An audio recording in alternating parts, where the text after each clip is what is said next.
defying nature. It's what defines the all-new 2024 Corvette E-Ray, the quickest Corvette ever. With 0 to 60 in 2.5 seconds. An electrified all-wheel drive that handles all 4 seasons. With a 6.2-liter V8 plus an electric drive motor to power the front wheels for unparalleled traction.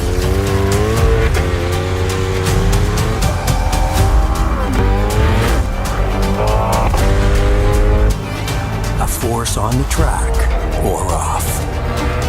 Beauty finding strength in the extremes.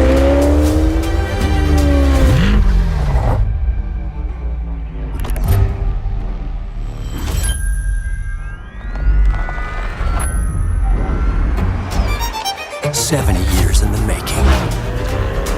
The next chapter of Corvette. A supercar of contrasts.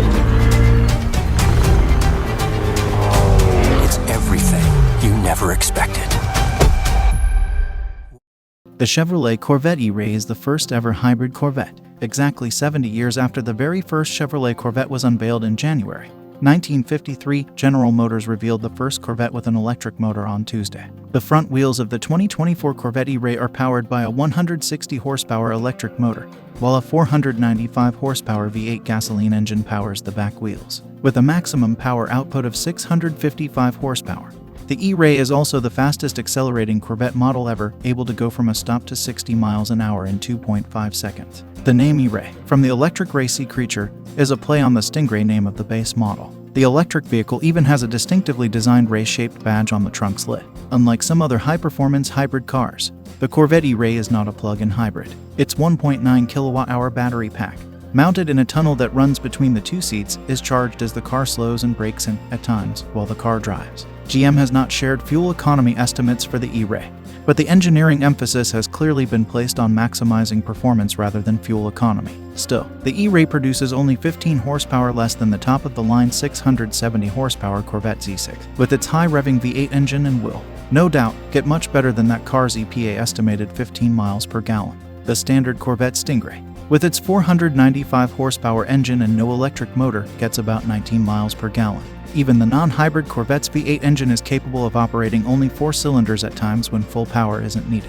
By taking some of the workload, the E-Ray's electric motor will allow the V8 to operate in its 4-cylinder mode more often, Corvette development engineer Steve Padilla said. A button inside the cabin of the Corvette E-Ray changes how the car's electric motor is used. The E-Ray can even drive for a couple of miles using only the electric motor in case the owner wants to, say, drive through the neighborhood quietly early in the morning before firing up the loud internal combustion engine. This is only possible for, at most, 3 to 4 miles, though, as required by safety regulations. The E-Ray produces a sound, a low, oscillating whir, through external speakers when driving under electric power at low speeds. The car can also be set to charge the battery as the car drives if the driver wants to build battery power for later use. For racetrack driving, the hybrid system can be set for maximum short-term performance, allowing the lithium battery to use up most of its charge in a lap or two, or for more conservative, lap-after-lap use. The car will maintain a certain minimal state of charge in case it needs to use the front electric motor to help pull out of a skid, for instance. In general, though, the E-Ray isn't seen as a track car. That's more what the Z6 is for, said Padilla. The E-Ray is intended as a car for fast street driving and long road trips. In the past, when you moved up from the Stingray, if you wanted something higher up, we've always provided the racing, the supercars, Padilla said. We've had the Z6, the ZR1. This takes it in a little bit of a different direction. Carbon ceramic brakes are standard on the E-Ray. Carbon ceramic brake rotors are more resistant to fade or loss of braking performance as the brakes heat up in hard use compared to ordinary metal brake rotors. They are also lighter than metal rotors, something that was important in this case because of the added weight of the battery pack and electric motor. The current generation of the Corvette, the first with its engine behind the seats instead of under the hood, was engineered from the outset with this new hybrid version in mind. That means the Corvette's front trunk, a practical feature that helps give the car more storage space than most mid-engine sports cars, is still there in the E-Ray. The E-Ray shares a lot of its exterior body with the extra-wide Corvette Z6, and for the same reasons. The extra horsepower demands wider tires for more traction and better handling at high speeds. Plus, the extra width allows for larger side air intakes to draw in more air for the gasoline engine. The E-Ray is supposed to be a somewhat more mellow car, though, so the trim pieces around the edges of the side scoops, which are colored black on the Z6, are the same color as the rest of the body on the E-Ray. The Corvette E-Ray will go on sale later this year at a sticker price starting at $104,300 or $111,300 for convertible models with a power folding hardtop. Prices for the Corvette Stingray base model start at about $64,500 and, for the Z6, at about $105,300. Padilla compared the Corvette E-Ray's pricing to cars like the McLaren Artura, a plug-in hybrid supercar with maximum 671 horsepower output and only rear-wheel drive.